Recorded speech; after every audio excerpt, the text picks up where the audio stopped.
Hi and welcome to another story, and today we have the final story from The World's Worst Monsters by David Walliams.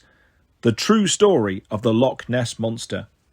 Nearly a century ago, two naughty boys tumbled out of a cinema, their eyes blinking in the daylight. They were in shock and awe. The pair had watched the greatest film they had ever seen in their lives, King Kong. It was an epic story about a giant gorilla who was stolen from his island home, imprisoned on board an ocean liner, and taken to be put on display in New York City. King Kong ended up escaping and came to a tragic end falling from the Empire State Building. All this felt like a million miles away from the boys' quiet life on the bonny banks of Loch Ness, one of the largest lochs in Scotland. Donald and Angus had been friends since before they could remember. Now 12 years old, they spent all day playing together. Angus had a younger sister, Rose, who was only 10. Rose was unable to hear or speak. She was a clever little girl who loved to devour books about myths and legends. Her imagination was so strong that she would write her own stories and illustrate them beautifully. Ever since they had watched the movie, Angus and Donald's games all involved King Kong. One would pretend to be the giant gorilla scaling the Empire State Building, or, in their case, the ruins of a castle that overlooked the loch. Meanwhile, the other would play at being a pilot in a biplane, delivering the fatal shot that toppled King Kong. It was the most thrilling game ever. Sometimes Rose would observe them from a distance and smile at how silly the pair looked. One evening, as they walked home along the edge of the water, Donald looked sad. "What's the matter?" asked Angus. Donald was the taller one. Angus was shorter, with wonderfully knobbly knees and a fantastic explosion of ginger hair. "It's silly." "What's silly?" "Why can't we live in New York City, where they've got monsters as big as skyscrapers?" This made Angus laugh. "You daft thing. You do know that King Kong fella isn't real?" Donald pretended to look shocked. "You joking?" Then he couldn't help but smile. "Course I know King Kong isn't real. I'm not completely like it, but wouldn't it be marvellous if we had our own beastie here in little old Loch Ness?" "But nothing ever happens here," replied Angus. He picked up a stone and expertly skimmed it across the loch. Ping, ping, ping. They both looked out as the stone bounced and then sank with a plop. The sun was setting. The loch was bathed in a fiery glow. "What would it be?" mused Donald. "Not a giant gorilla. They've already done that. Some kind of fish. Nobody would be fat of a fish. Sharks are scary. Stop blithering. You don't get killer sharks in Loch Ness. No one would believe that." There was silence for a moment, as both boys thought long and hard. "I know," exclaimed Angus. "A dinosaur." "A swimming dinosaur," added Donald. "Like a huge, muckle underwater dinosaur monster." "The Loch Ness Monster," they both cried at once. Over the next days and weeks and months, the naughty pair began to hatch a plan. If they could make everyone in the world believe that a monster lived in Loch Ness, they would be rich. Rose would sometimes tiptoe around the family cottage and spy on what the boys were doing. However, not being able to hear, it was hard for her to understand what they were up to. But knowing her brother and his friend, she knew it was mischief. As it turned out, it was the greatest mischief the world had ever known. First, Angus and Donald needed to create their own Loch Ness Monster. Second, they had to fake some photographs of the creature. Third, they must make sure those photographs were seen in every newspaper in the world. Fourth, tourists would flock to Loch Ness to try to catch a glimpse of the monster. Fifth, who would be their tour guides? None other than the two local boys who took the first photograph of the creature.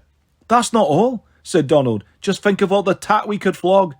"Loch Ness Monster toys," exclaimed Angus. "Loch Ness Monster tea towels. Loch Ness Monster tammies. Loch Ness Monster pencil cases. Loch Ness Monster everything." So, keeping all this a secret from everyone, including Rose, the two set about putting their monster plan into action. In Rose's room, Angus found a big book on dinosaurs. Studying the pages gave Rose inspiration for her stories. As she had so many books, she didn't notice it was missing from her shelf at first. In Angus's bedroom, he and Donald were drawn to the picture of a plesiosaur. "That's what our monster should look like," exclaimed Donald. "Bingo!" agreed Angus. Building a life-size dinosaur seemed like an impossible task until the boys realised something. Most of the monster's body would be hidden under the water. They only really needed to build a neck with a head on top and an arch of its back. These parts they shaped out of wood in Angus's father's workshop and nailed together. Rose didn't hear the banging downstairs, or she would have sneaked down to investigate. With the workshop door locked, Angus and Donald painted the whole thing green. Finally, they added some eyes and a mouth. It had a back, a plank connecting the neck and body, neck, head, eyes and mouth. It was the world's absolute worst monster. It wasn't even real, but the naughty pair thought they could get away with fooling everyone. One of them would have to swim underneath this contraption, while the other took a photograph. The water in the loch was ice cold even in the height of summer, so neither boy wanted to do the swimming part. However, Angus's father owned a camera, and the boy insisted only he could be allowed to operate it, so poor Donald had to get into the water at dawn when no one else was about. In a loch, in Scotland, in winter. Meanwhile, a smug-looking Angus was standing on the bank of the loch with his father's camera, which he barely knew how to operate. But he pressed the right button, click, and they had the shot. Quickly, they developed the photograph in Angus's father's darkroom. It was grainy and out of focus, but that only added to the mystery. With the print still wet, the pair ran all the way to the offices of the local newspaper. "Hold the front page!" shouted Angus. It was something he had heard in a movie, and it sounded dramatic. The wee old lady who ran the Loch Ness Gazette woke up from her afternoon snooze. "What the?" she spluttered. There's a monster in the loch!" shouted Donald, his teeth still chattering from the icy water. The lady pulled down her spectacles and examined the grainy black and white photograph. "My goodness me!" she exclaimed. "We are going to double our readership overnight." "How many newspapers do you normally sell?" asked Angus. "Just the one, to my husband, Jock. But this is a big news. I'll have to print two." The story grew and grew. First, it was on the front page of the Loch Ness Gazette, then the Scotsman, then the London Times. Before long, it was on the front page of every newspaper in the world. After the story broke, everyone around Loch Ness was giddy with excitement, none more so than Rose. Using sign language, she asked her brother, "Please can you show me the monster?" "No," Angus signed back. "Why?" "I just can't. You're only a bairn." "But I want to see it, more than anything in the world." No, wheesht." Rose was crestfallen. Her own brother was the one who had taken the photograph of the Loch Ness Monster, and yet he wouldn't let her see it with her own eyes. Only when she was examining the books on her shelf did she realise that the one about dinosaurs was missing. After searching the house, she found it hidden under Angus's bed.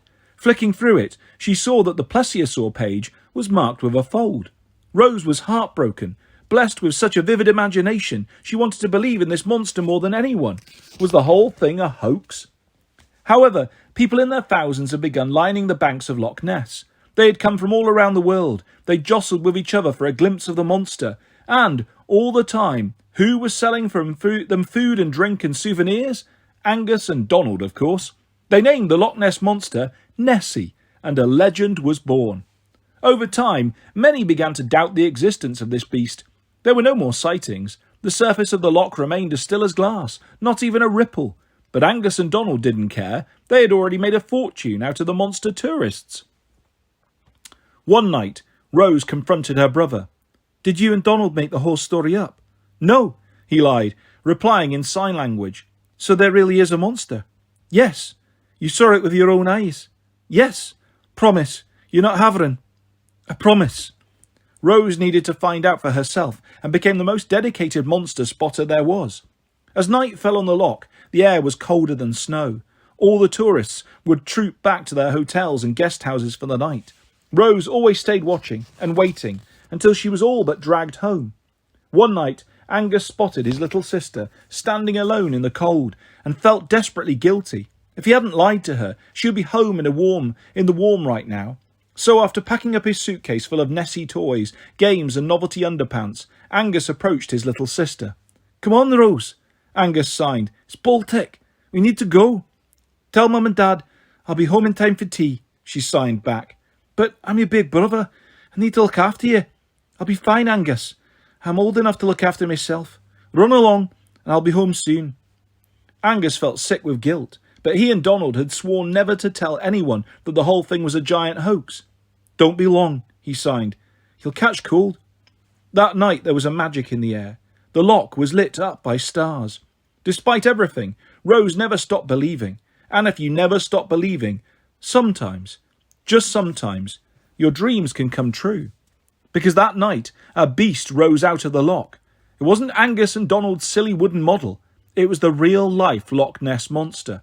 It was far away from a plesiosaur. It was a dragon, a mythical creature, beautiful and terrifying in equal measure.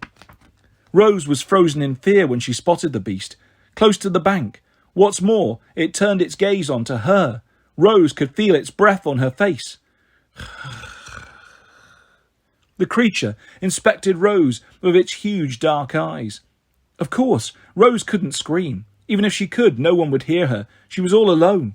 A smile crossed the monster's face. At first, Rose thought this was a sinister smile, one that a crocodile might give before going in for the kill. But then she saw something in the monster's eyes.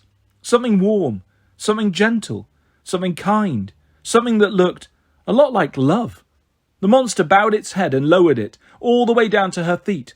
It felt like an invitation. Rose stepped onto the monster's head and then turned around and slid down its neck. Whoosh! Her bottom landed on the monster's back. Boof! Rose wrapped her arms around its neck, and in a moment they were off. Swish! The monster took the girl for a tremendous tour of the loch at a splendid speed. Rose had to hold on tight so she would not fall off, but she didn't feel frightened. This was the most thrilling moment of her life, one that she wanted to go on forever, forever and a day. She could have been out there for seconds or minutes or hours. Rose had no idea. Time didn't matter. Nothing mattered. All that mattered was this moment. She had never felt more alive. Although the monster was gliding through the water, it felt like flying. Just as Rose's eyes welled with tears of joy, they landed back at the spot where she had been standing. The monster bowed its head once more. This time, Rose slid down the top of its neck towards its head. Whoosh! She landed perfectly on her feet, as if finishing a gymnastics routine. Thump! The monster smiled, and Rose smiled back. Just as the beast turned to go, she reached out her arms and hugged it. She held onto its neck for as long as she could. There was a distant sound of a truck rumbling down the road. Brum, brum, brum, brum, brum, brum. The monster didn't want to be seen, so, just as it had magically appeared from under the water, it disappeared beneath it. Rose skipped home in time for tea. Up in her bedroom, all she dreamed about was the monster. She dreamed about the monster every night for the rest of her life. Worried that someone would try to hurt her friend, Rose kept her secret safe forever. Now, that little lass is a little old lady, 100 years old. But Rose still stands beside Loch Ness at night. Sometimes her friend appears from under the surface. The monster gently bows its head and takes her for a thrilling ride around the loch. Each time, Rose fears it may be her last. But then, there is always a next time, and a time after that. So if you spot a white-haired old lady standing beside the water at night, chances are the Loch Ness Monster isn't too far away. All you have to do is believe.